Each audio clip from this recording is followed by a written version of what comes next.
So with that in mind, we're now ready for the first panel of the event, and your moderator for this session is somebody who needs no introduction to pretty much any of you, I would expect, in the audience. Girma is widely viewed as the father of African aviation, although he said last night, now the grandfather, which I'm not having. And we're so fortunate that he's here in person and that he is our event patron as well. His story is one that inspired me when I first met him in 2016 at our very first AviaDev, and he told us his story in 2017 on the stage when we presented him with a Lifetime Achievement Award, which we've gone on to name in his honor and will be presented tomorrow to Sanjeev from Astral, so don't miss that session. I know that so many of you in the audience, he's acted as a mentor, a friend, a guide. He always has time for everybody, including me. So on behalf of all the industry, Girma, thank you so much. He joined Ethiopian Airlines 57 years ago. He served as the CEO from 2004 to 2011, and that's when the foundations were set, the vision was set, and the airline's incredible growth has gone from there, and we're all very familiar with what that looks like, and we're all beneficiaries of being able to move around so easily because of Ethiopian. He's now back.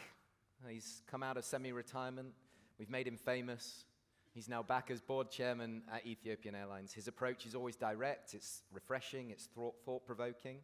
So without further ado, please allow me to invite Girma to come up onto the stage. I'd also like to invite the panelists to take their seats and come up on the other side. And while we're doing that, as they're coming up, if you could get your phones out, go onto the app. We have a poll for you to take part in. So it's to set the scene for the session. So if you can vote on that for the next couple of minutes, Girma can carry on and start his, and then we'll share the results. So please welcome Girma and the panelists to the stage. In aviation, we are very lucky. Lucky because people who think they are not in aviation are, without their knowledge, deep into aviation. And you could see what David was saying. No person in aviation could explain it better than the way he explains the importance and where aviation is today. So thank you very much for non-aviators who became aviators.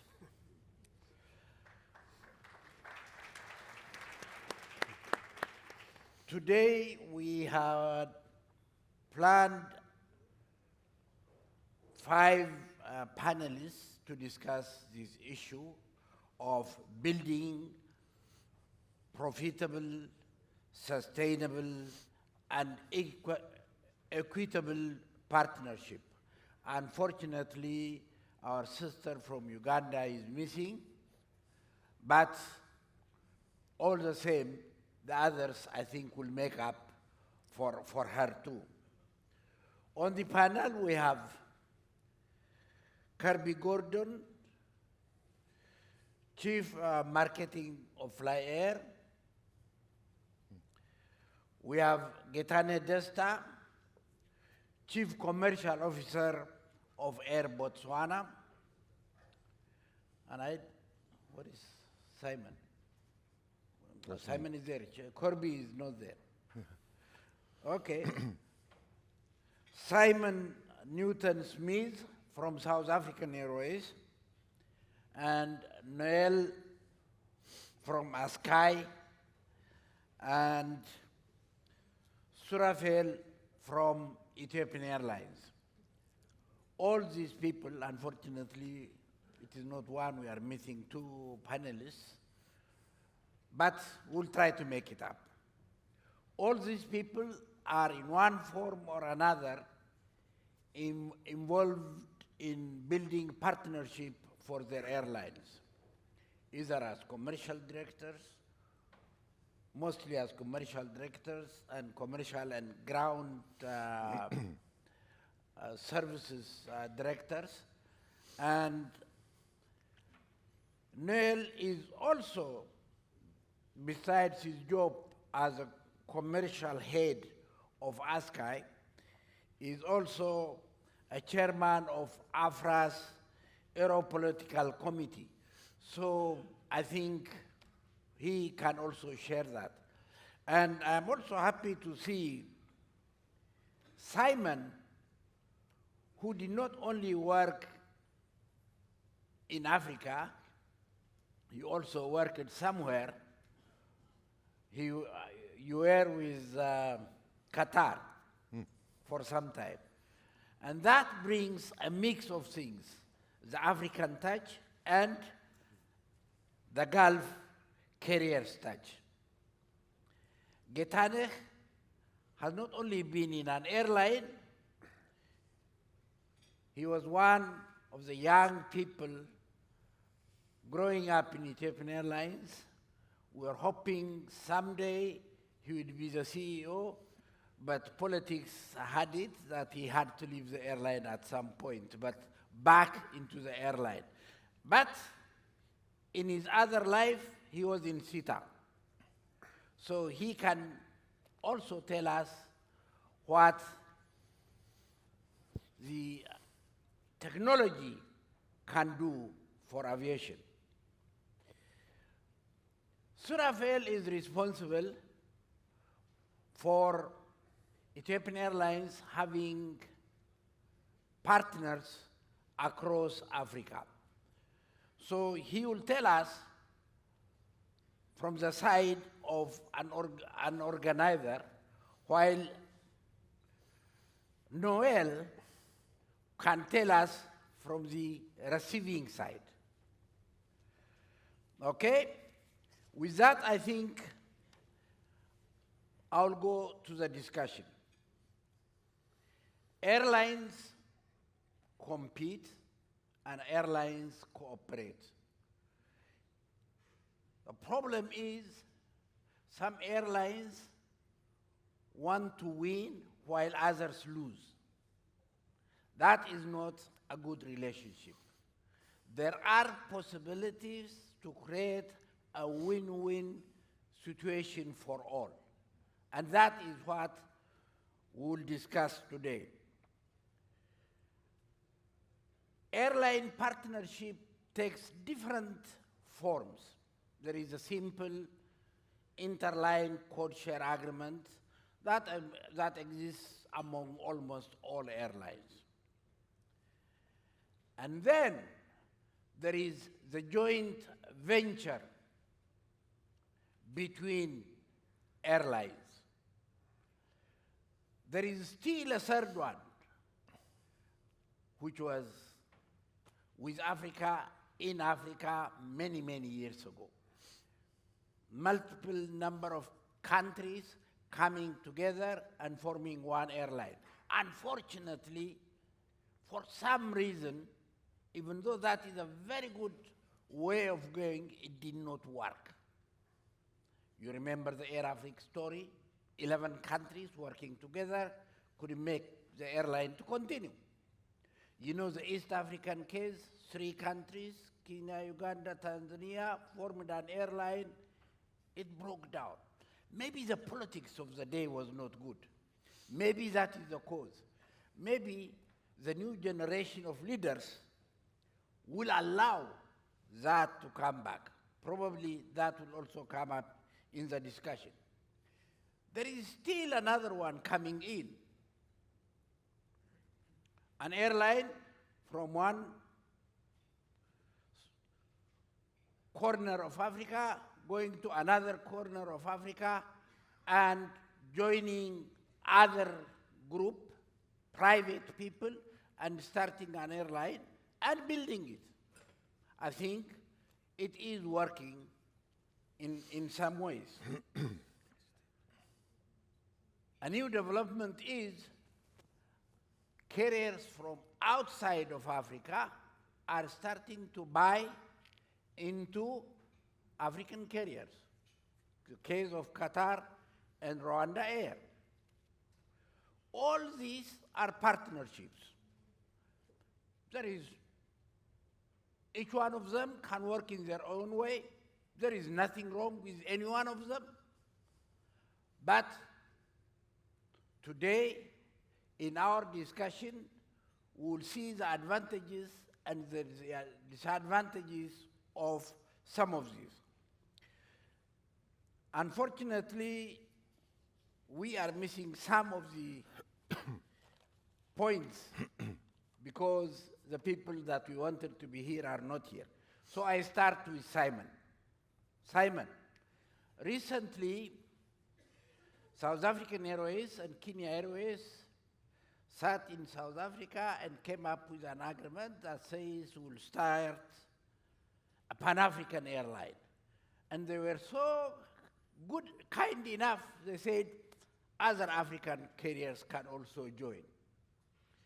And then, a few days later, the chairman of KQ said, I'm searching for a West African carrier to join the Pan-Africanist movement. One, what are South African and Kenya Airways? What do they want to achieve? How do they want to structure it? If you can share that. Sure. One. Sure. Number two, why was the special emphasis on just West Africa? When he invited everybody else, why did you all of a sudden jump into West Africa and say, we want somebody from West Africa? Okay. Floor is yours. Thank you. A great question. So let me give you a little sense, and I've got to tell you just some fabulous speakers this morning. Just, you know, I think Daniel with the numbers really painted the picture of what we're all here to do and what our industry is meant to do and the size of the opportunity ahead. So I'm working for the South African Airways right now, but the success for South African Airways moving forward is not just rebuilding what South African Airways had before, it is really working towards that Africa-wide opportunity. And to answer your question specifically, why, it's all about the customer. And forgive me for some of those where I'll be repeating this story, but when I first started getting involved with the African continent 20 years ago, I tried to get from Dakar to Cape Town on a Friday night to see my girlfriend. And the only way that I could do that, the only way that I could get from Dakar to Cape Town was via Paris. Fast forward 20 years, the only way that many people can reach their destinations within Africa is to leave the continent. It's just a connecting point has changed. It's now via the Middle East. So there's clearly an issue. That flight-aware, flight radar scene just gives you a very clear perspective of how underserved this continent is. The numbers vary. I've heard different versions of these statistics, but you've got Africa with 18% of the global population and somewhere between 2 and 3% of the airlift. Again, the numbers will vary slightly, but the picture's the same. I've been really fortunate to work in this industry all over the world. There is only one place on the planet where there is room for this industry to grow. And why? You know, ultimately, the numbers were stated before. We've got a growing middle class. The demand for travel will increase naturally with the additional wealth, but also as we make it easier for customers to get across the continent. And our job as African Airlines is to piece that together and make it easy to facilitate travel, trade, and tourism. I think the number I heard earlier on was that I think the forecast is that if you could actually enable Saturn, there's about $6.7 trillion worth of value for this continent wrapped up in what we're here to do. And again, being in this industry, there's nowhere else on the planet where you can see that growth. The second point, so why are we here? We're here to make it easier for people to do business, connect, generate trade. And this is a continent that doesn't have the benefit of the road and rail system. Aviation is the obvious leapfrog. But specifically about why maybe the conversation around West Africa, some of it's driven by the numbers that were on the screen. You can see where the growth is. There is connecting geographically. If you can get a triangle set and you start to connect the dots in the middle, it's a starting point. Unfortunately, my view is that collaboration between African carriers, we should make it compulsory. It's been, it's been a choice for the last 20, 30 years. Somehow we need to make it compulsory, but absent of a compulsory collaboration, we've got to start somewhere. The guys at Kenya Airways, Martin is here, we believe in the same mission. This is not just about our two airlines getting bigger to make the other airlines smaller. It's to create a foundation to help other airlines on the continent and unlock that value. Is it going to be a joint venture? Are you establishing another airline, or are you only trying to collaborate between yourselves? So the long-term ownership structure is still to determined, but what I would envision, and I think for those of us that have been around the Africa market long enough, and I'm relatively new to this, but if you look at this, the model that we're looking at is not unique. This is a model that exists around the world. And the most successful models that I've seen leverage on the local brands and the distribution of those brands in their home markets. I was fortunate enough to work within the Virgin Atlantic Delta Airlines joint venture. Virgin didn't become Delta didn't become Virgin. They've both got unique strengths, and the goal is to leverage that. So what I envision for how the South African Airways, Kenya Airways relationship will grow is that we'll encompass the brands of other national carriers. And again, leverage that.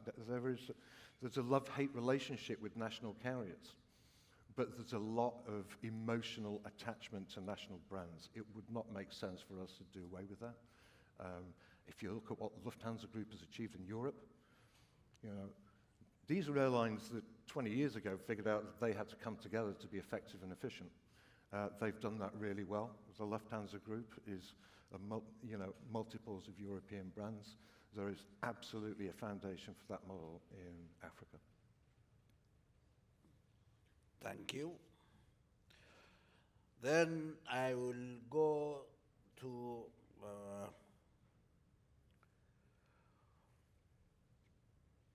the two airlines that already have relationship between themselves.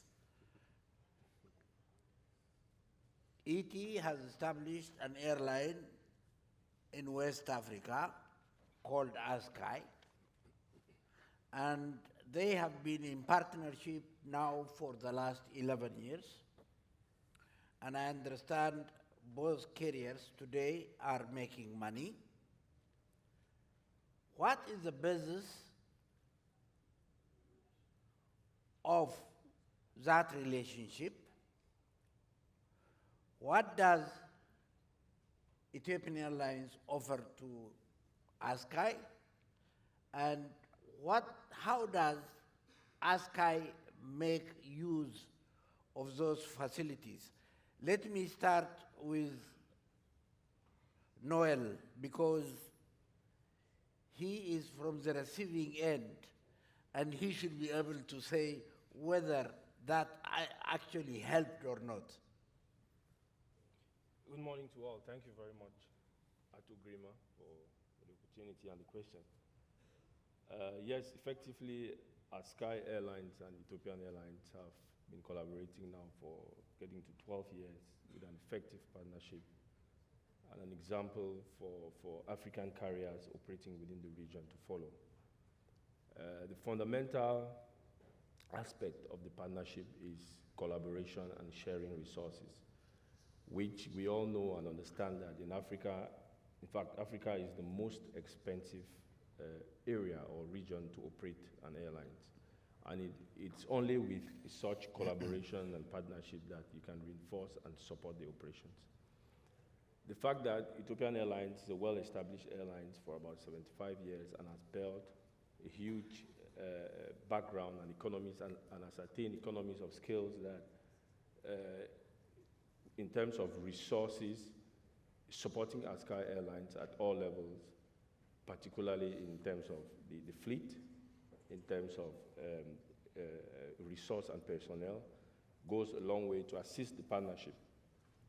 If ASKY, for example, in maintenance, has an issue with an aircraft in any of the destinations that ASKY is flying to, the time that the support comes in, which is very important to continue operations. It is key to the operation. So apart from the commercial aspect of having a strong code share agreement, having a strong interline agreement, and even SPAs in most of the markets where we do provide connectivity, it goes beyond this partnership to also establish and reinforce areas in terms of human capital personnel, support in terms of cabin crew and pilots, manufacturing, and also in terms of aircraft repairs. So there is a very strong partnership that is in place since 12 years now, and the connectivity is across all of the almost 28 destinations that ASKY flies into. Today, there are flights from Lome directly to the US, 3 destinations in the US, marketed by ASKY and operated by Ethiopian Airlines, into JFK, into Nowel, into DC directly. And ASKY from the various destinations, over 28 destinations, feeds this flight, bringing passengers from across these destinations, be it from Lagos, Accra, Abidjan, Douala, into Lome, and then into the flights that go to the US. And also, we also receive traffic, of course, from the US into these various destinations. These are the areas and the key areas that it's important for the African airlines to collaborate. Thank you. How many, the two airlines feed into one another, can you tell us approximately how many passengers you feed to Ethiopian Airlines and how many passengers Ethiopian Airlines feeds to ASKY system? Well, it depends, because the feeding are from various areas. If you take a passenger that flies from, say, Banjul and come across to Freetown and connects in Accra with Ethiopian Airlines to go to Dubai or to India, or you take a passenger connecting from Douala to Lome and to the US, or from Nigeria, or from Accra, or from Abidjan, the feeding is tremendous on both sides, and it's a 50-50 feeding. That on each we have jet carriers now, 737-800s, unique fleet, the 737s that are capable of bringing in passengers into Lome, and then feeding the Dreamliners or the 777s that Ethiopia operates from Lome into all other destinations. So the feeding are from multiple points. You have Accra, you have from Douala, even from other destinations like Malabo and Bangui. You have the feeding principally from Lome as well. So feeding on a weekly basis, we are talking of over more than 500 passengers. Okay, one different aspect of this relationship is ASKY gets aircraft from Ethiopian Airlines depending on its need. Did that improve your fleet mix, or did it improve the age of your fleet, the availability of the fleet what you wanted? Of course, in both cases, in terms of negotiating for fleet, with Ethiopian Airlines participating in the negotiation and having the advantage of already having so many other fleets gives them additional advantage in terms of the negotiation, the expertise, the negotiation, and in terms of the volume to be able to acquire the fleet. There is flexibility and good timing in terms of fleet renewal, because once you operate with, you can quickly change and obtain different aircraft from the fleet of Ethiopian Airlines. So in terms of fleet flexibility, this is very, very important. Surafel, as a person who administers this type of relationship, why is Ethiopian Airlines doing it? How is it helping Ethiopian Airlines? Thank you, Girma, for the chance. As Nowel was describing the benefits of these partnerships, we are giving them a key card. We are giving them all area pass key card for these partner airlines.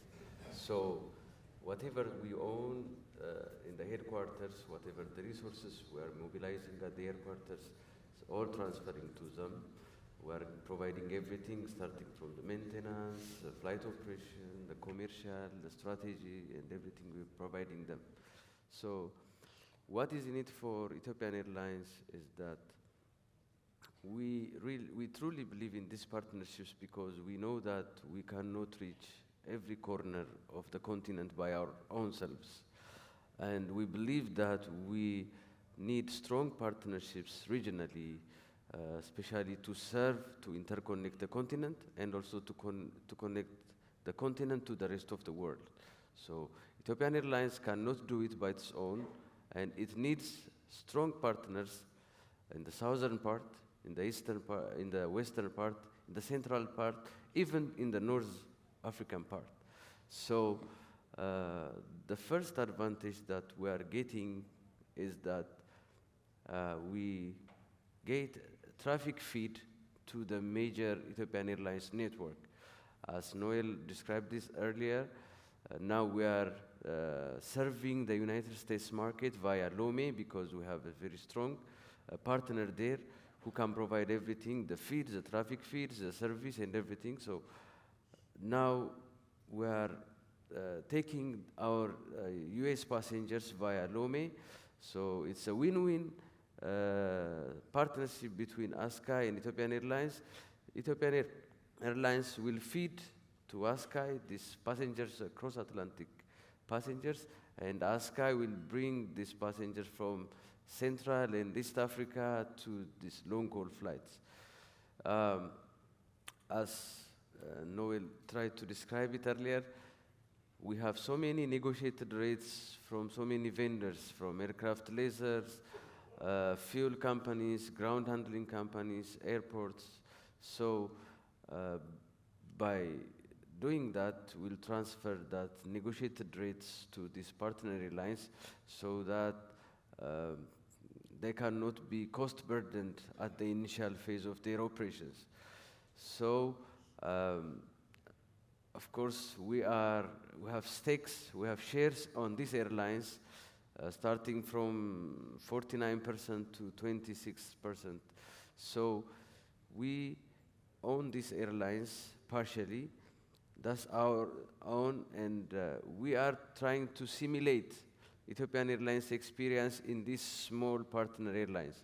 So we are trying to simulate the management, we are trying to simulate the safety, the security, and the reliability of these airlines. So that's what we are trying to make in ASKY. So in ASKY, we are trying to make the airline as reliable, as trustworthy as Ethiopian Airlines is. So in a scale, it might be smaller, but in a concept, in the way things are performing there, it's mostly similar to that of Ethiopian Airlines.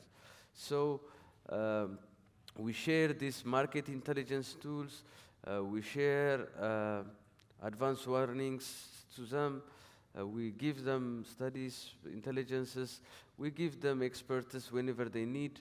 So if ASKY aircraft encounters a technical problem somewhere, it is like the maximum it's waiting is the next available flight. So stock is going away to there on the ground. We'll provide them whatever technical expertise they need, whatever components they need. It will fly to there on the next available flight. So whatever stock Ethiopian Airlines has on the head office, it will be shared among its partners. So no margins added, no waiting time, no lead time, no on-cash basis transaction. So we provide them these technical supporters, these strategic supporters, whenever they needed it. So whatever resource we have at the headquarters, we always share with them. So in return, they will feed our main network. We'll share the passengers that they get, and we also have these huge facilities at the Addis Ababa facility. We have the training facility, we have the MRO facility, we have big simulators.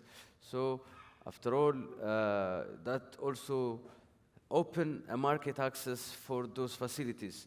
There's huge facilities we have at the Aviation Academy, the MRO, and the flight operations. We have a very huge facilities. So as partners and also as customers, they will get a very negotiated and cheaper rates there, and they can use those facilities. So Ethiopian Airlines will try to sell them the facilities to them, and they will get those facilities in a very reasonable and cheaper price than the markets. Thank you very much. So I understand Ethiopian Airlines provides training, spare part provision, aircraft, and ASKY provides the traffic feed, just like Ethiopian Airlines gives traffic feed to ASKY. But ASKY also gives you the freedom to operate from their home base to places like Brazil, the US, and so on and so forth. So both carriers benefit from the relationship. Okay. Getaneh, you are with Air Botswana. What does Air Botswana want in terms of partnership? How do you want to go? Do you want to join either the KQ South African type of partnership or the ET ASKY type of relationship? Or do you want to build another one on your own? Or do you want to go across the ocean and join somebody like Rwanda Air somewhere else? What is the plan in Air Botswana? Thank you, Gash Girma. I don't know whether that term Gash is understood by everyone. We look at people that, elders that we respect, and we call them Gash in my country. So it's an honor to be, first of all, on a platform like this with you for all your service to the continent. And I think I should take this opportunity also to thank John and his team for the fantastic job that they are doing, and all of you for surviving and being here today. It has been a tough period, so being in a situation that we have all been, and being in person here is commendable. So before I just delve into the issue raised by our moderator, Botswana naturally is a large country for the population size that it has, and therefore the setup of the airline is dictated by the physical distances between the urban centers. So you know, the essence or the very thing that led into the formation of the airline is that. And its role is to facilitate tourism and business commerce within the country and regionally. So that influences Botswana's decision to collaborate, Botswana's decision to partner, is mostly driven by that objective or that mission that the government gave it. Air Botswana is 100% government-owned, and it is set up with a parliamentary act, which introduces a lot of complications because unlike other state-owned airlines, there are some specific approvals and consent that is required to even change the form of ownership and go forward. So what does Air Botswana require? Air Botswana is an airline that has been there for over, in the current form, for over 33 years, 34 very, very soon. So as a result, it has remained with a route network that it is serving today, more or less, throughout those years. So in my opinion, it should outgrow those and also service other destinations. But the justification for servicing far distant locations might be a bit weak to justify. So alliances, partnerships are required to fill that gap. As you all know, Lufthansa came up with a new arm called Eurowings, which targets tourist destinations mostly. And there is no answer from Africa to that. Air Botswana would be very, very happy to be a part of such a response. So our strategy, current strategy, which we call our recovery strategy, we developed it during the COVID era. It is a 3-year strategy just to come out of this situation. Focuses on such partnerships, such alliances, and of course, you know, naturally, as every airline is doing, we look into product diversification for revenue diversification purposes. So there are areas where we are focusing on cargo, the freight business and things like that. But primarily, we are looking in terms of the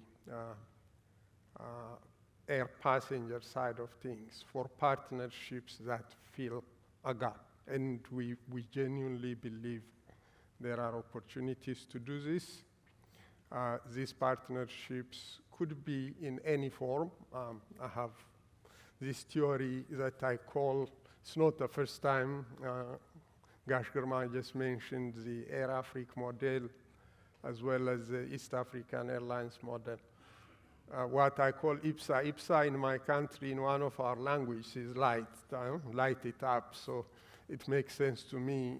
This IPSA concept is equity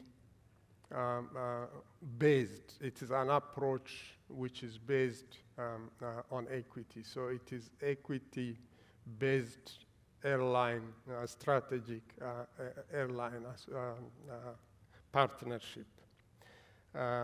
Equity-based, why?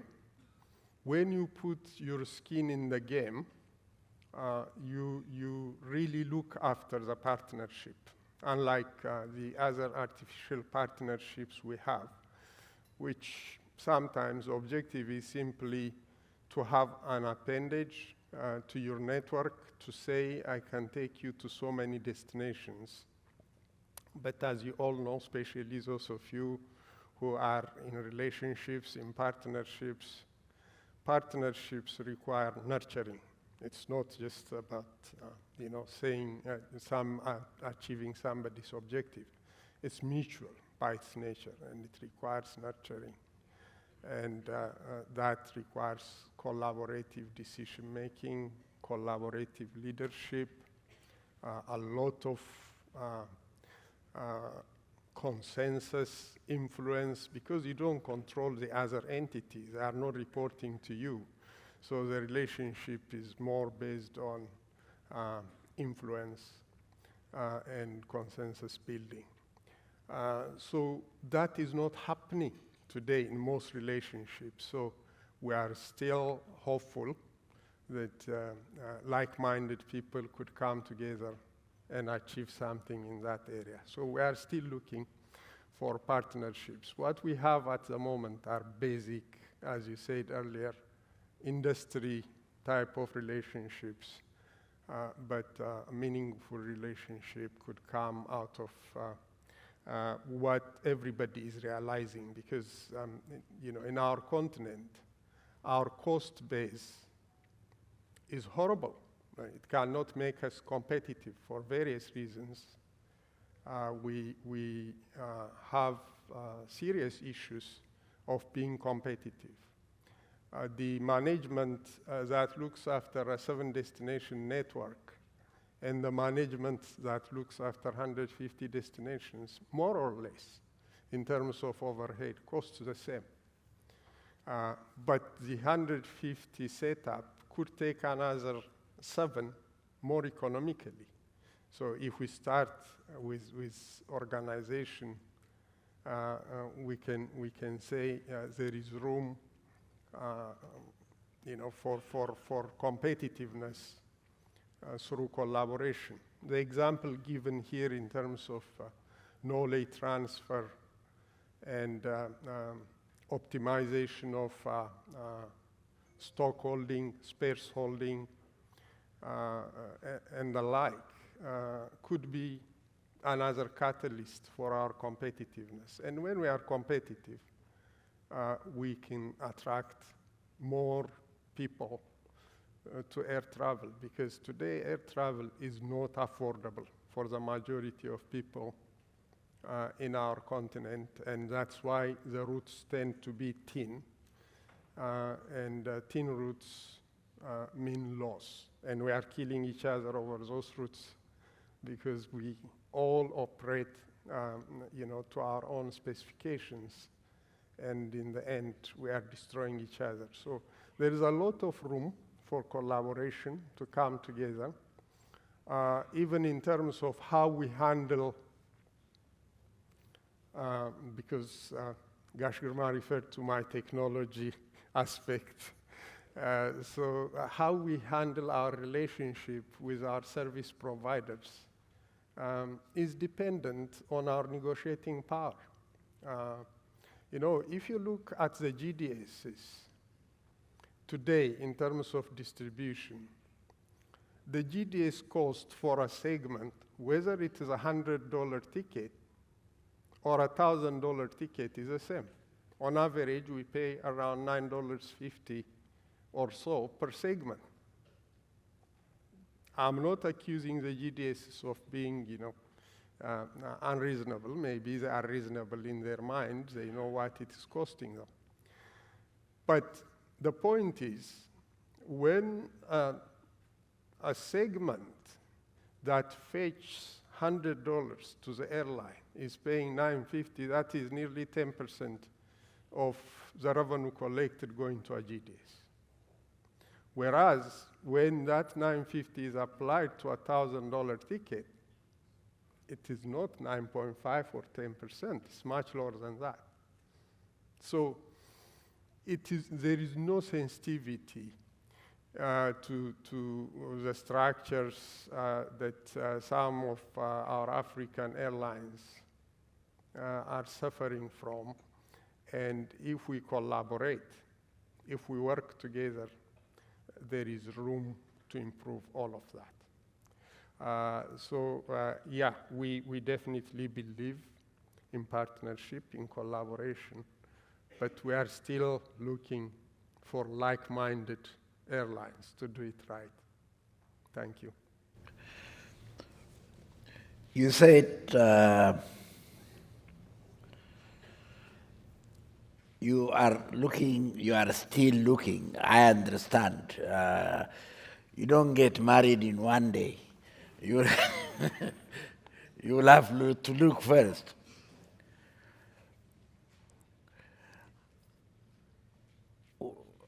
You said the airline existed for the last 30-something years. And if in the last 33 years you did not find a partner, when do we expect you to find a partner?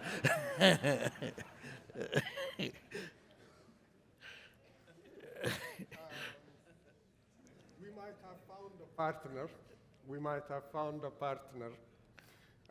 But as you know, most people get married in their mid-30s. Okay. Possibly.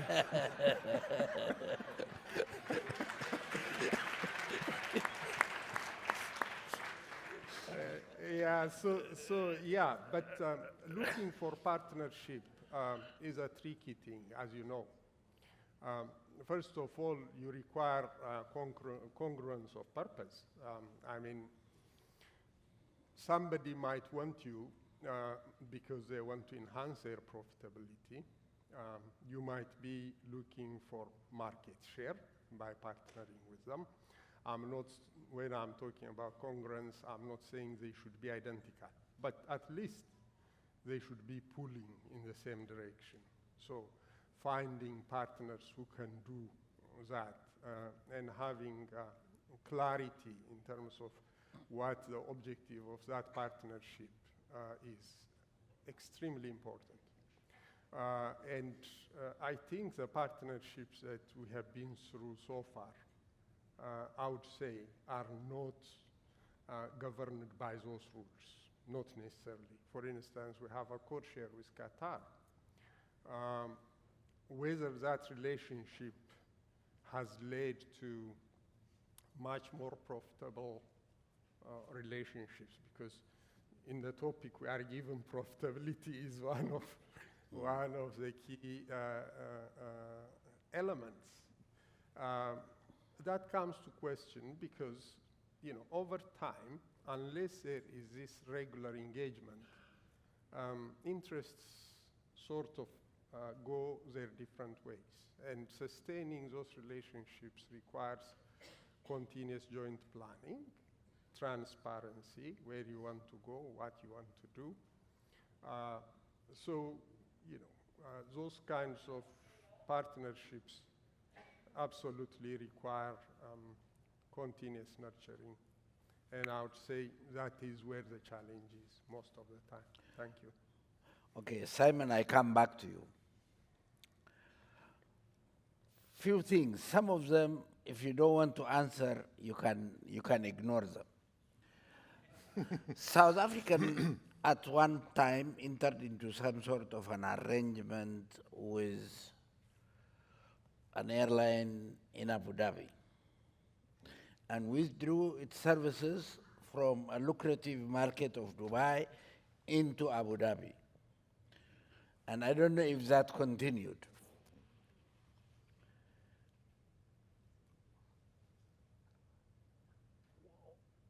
Why did you have to go for that type of thing, first of all? Did it help you in any way? I know South African has been losing money for quite some time now, even when you were, it started when you were, before you moved to Qatar. I remember I came to your office at the time. And unfortunately also, Kenya Airways has been a loss-making carrier for the last few years. Bringing the two loss-making carrier together to form something else, is it to cut your cost, or is it really to build a new approach? Yeah. So let me go to the first point. I've got a pass. I rejoined South African Airways in August last year, so I was not part of those Middle East discussions previously, but I just want to tie the answer back actually to the point that was just made. Yeah, if there's one thing as an industry that we should have learned coming out of COVID is that we can't just continue the way that we were operating before COVID. You're absolutely right, and again, I can take a helicopter view of this, and in fact, I've got to say, hats off to what Ethiopian has achieved on this continent over the last 20 to 30 years. And I think, one of the things that I've observed about the way that Ethiopian operates is very similar to the Middle East carriers. So and I think there was a commentary, actually, John, on one of your recent podcasts. I think Ethiopian's, 25 years into a plan, maybe just pushing that out a little bit further, with slight delay with the COVID. I can tell you that Emirates is 40 years into a 50-year plan. I can tell you that Qatar is 10 years behind that, 30 years into a 50-year plan. There's no 50-year plan other than Ethiopian in Africa. Maybe at a state level, but this is an industry that lurches from election to election. And our business is a scale business. So I did an exercise. 2019 was the most profitable year in global aviation. True. All over the world. That's what global means. If you looked at the SADC region, at the time, so 2019, best year ever for aviation.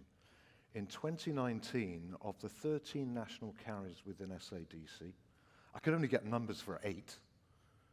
They generated just over, 2.99 billion US dollars worth of revenue. The margin was negative 16.4%. Now, ultimately, that tells me that there's probably, you can count on one hand, out of 300 registered airlines on the African continent, you can probably count on one hand an airline that's got a good balance sheet. Ethiopian will be right in there. I'll say it quite straight. This continent is a basket case when it comes to the global aviation industry. Government needs to get out of the way. Public-private partnerships. Daniel basically summed it all up. Let's business get on with running airlines. We cannot faff around for another 30 years trying to find a partner. As African carriers, I believe our job is to drive profitable businesses, but the way that you drive profitable airline business is through scale. It's through efficiency. We were talking about Kenya Airways. This is not just interlining code share. This is how do we make sense and drive an efficient training facility, a talent pipeline for the talent that we need in 10, 20 years' time. That's the type of conversation that we need to be having. The money involved means you can't just go year to year, with short-term plans like Ethiopian. Frankly, we've got to go big or go home. And, the reality is the rest of the world has found a way to come together, protect the integrity of brands, but drive efficiency and scale and get the best of both worlds. So right now, South African Airways, is charting a different path. It's had to go very small to go big again. But again, it's a matter of rebuilding a network in the places that make sense, but then leveraging partnerships. And going back to your point, frankly, a lot of loss-making airlines on this continent need to come together in some shape or form to have a sensible conversation with institutional investors. There's no shortage of money globally for the right business plan. But the right business plan is not from a subscale business. It's about driving scale and efficiency. So you can have a very different conversation with a good plan about connecting a continent that has got a runway of 10, 20, 30 years of potential. But that is the conversation you need to have. Not, we need to have a conversation about 2 aeroplanes for next year. That's not going to work. If we continue that, then Africa will still be a backwater when it comes to aviation. So we need to start talking soon. Oh, absolutely. We have started. Yeah. It's good. 2 airlines have now started negotiation. Right here. I think it will lead to something good. Africa needs to change. And as you heard from previous speakers, Africa is a fertile ground for aviation.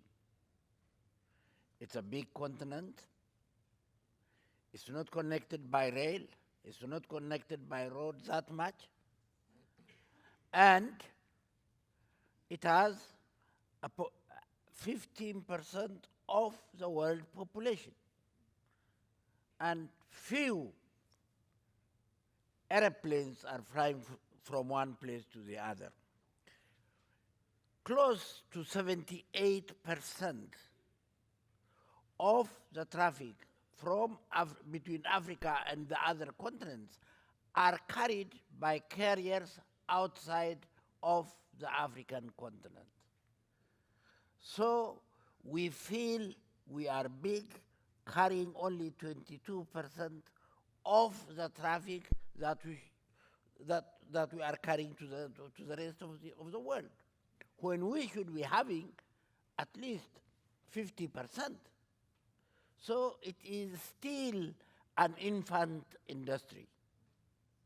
Another problem that we have in Africa today is the type of fleet. 80% of the airplanes that we have in Africa are 10 years or older. With those airplanes, we will not be able to compete, because others come with modern airplane which may cost much to buy, but the operational cost is much lower, and the attraction for customers is much higher.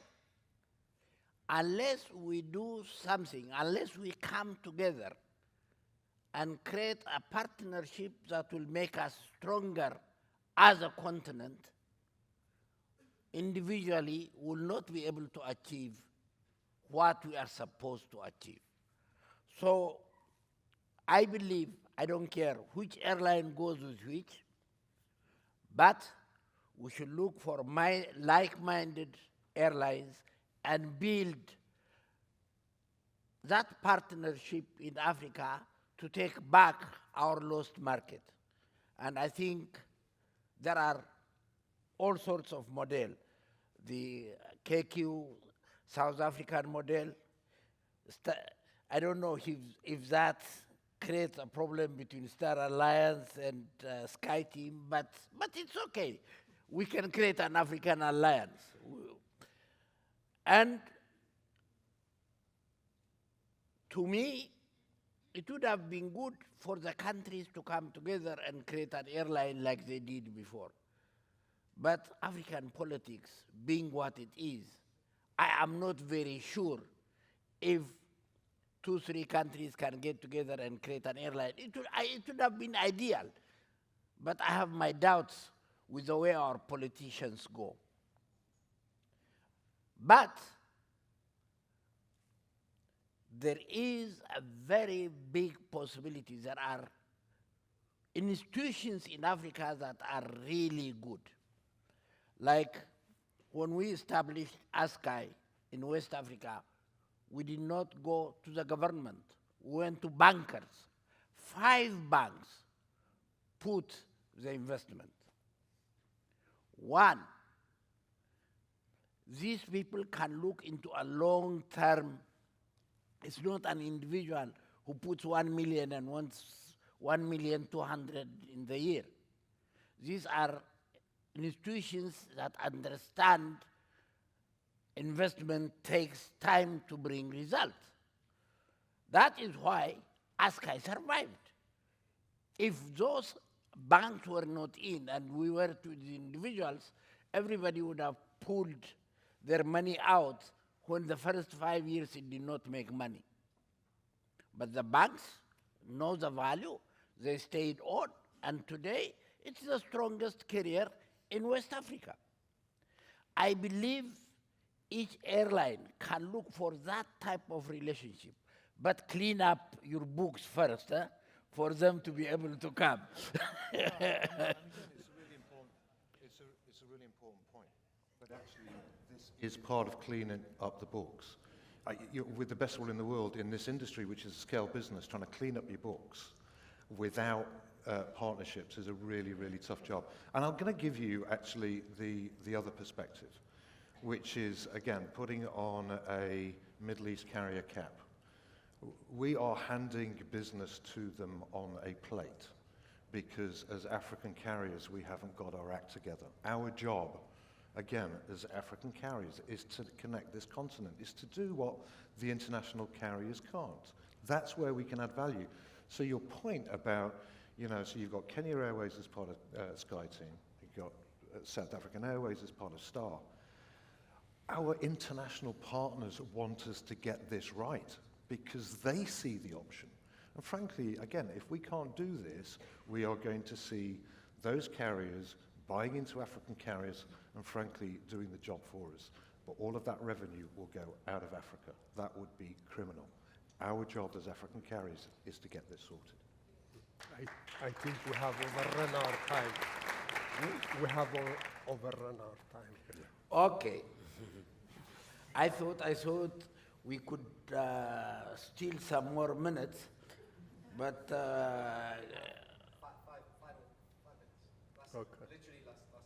Okay. okay. Thank you very much. We have some 5 minutes. Executive decision. Very good. I believe most of us deal with carriers from outside the continent. Nothing wrong with that. Airlines will have to work together. When I was the chairman of Rwanda Air, the government of Rwanda asked me to look for a partner that will invest in Rwanda Air. I looked around. I went back to my own carrier and I said to Ethiopian Airlines, would you like to invest in Rwanda Air? Ethiopian Airlines said, yes, gladly. And the relationship between the two governments was so good, we thought it was going to work in no time. Unfortunately, it didn't work because their philosophy was different. The way Ethiopian Airlines wants to run an airline and the way Rwanda wants to run an airline is completely different. In the case of Rwanda, government is ready to put in money, but they now need a strong national carrier. Loss making, they are ready to absorb any time. In the case of Ethiopian Airlines, the government, some years ago, they invested 2.5 million or 1.5 million, 75 years ago. They are not ready to invest $1 more. If it loses, bad luck, it will go. If it makes money, they will not go and say, you made money, give us money. No. That is the arrangement between the airline and the government. But that is not the same type of arrangement in other countries. And I was wondering, is there a possibility for airlines to go back to the governments and say, look, thank you for giving us the base to operate from, but please don't get into the running of the airline, of choosing CEOs, appointments, routes for the airline. If they stop that, the likes of Kenya Airways, the likes of South Africa, by the way, I know both airlines. South African Airways has the best technical services that an airline can have. It's a very strong brand. I flew with them from Joburg to Brazil. Their service was excellent. It is managing the money that went wrong. It is not because the individuals could not manage it, but there are pressures from everywhere. For these kind of airlines to be profitable, the first thing they do is shed all the baggage that they have from government. If they don't do that, there will be no people who will put money in it. With this, I say thank you for your contribution, and hopefully we have given the audience something to think about, and I know most of you are tired, but I will let you go. Thank you very much.